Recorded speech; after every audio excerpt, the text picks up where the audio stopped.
Avui farem picades d'abella. Necessitem pasta de full rectangular, sucre, llet, mantega, ametlla laminada i opcionalment una mica de mel. Posem la pasta de full sobre la safata de forn amb el paper encerat. Marquem els marges de la massa per fer 4 tires per banda. Tallem la pasta amb un ganivet i ens quedaran 16 rectangles. Després tallem per les diagonals i ens quedaran triangles. Posem un cassó a foc suau amb la llet, el sucre, la mantega i la mel fins que es fongui completament.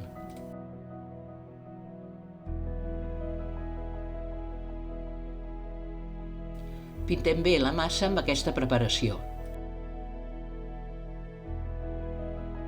Distribuïm l'ametlla laminada per sobre.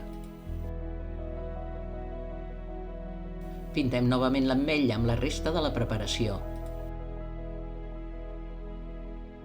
Ho fem coure al forn preescalfat a 200 graus centígrads, calor d'alt i baix, a la part baixa del forn, uns 20 minuts o fins que estigui ben daurat.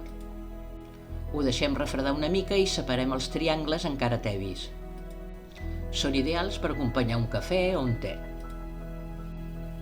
És una recepta molt senzilla que dona molt bon resultat. Espero que us agradi.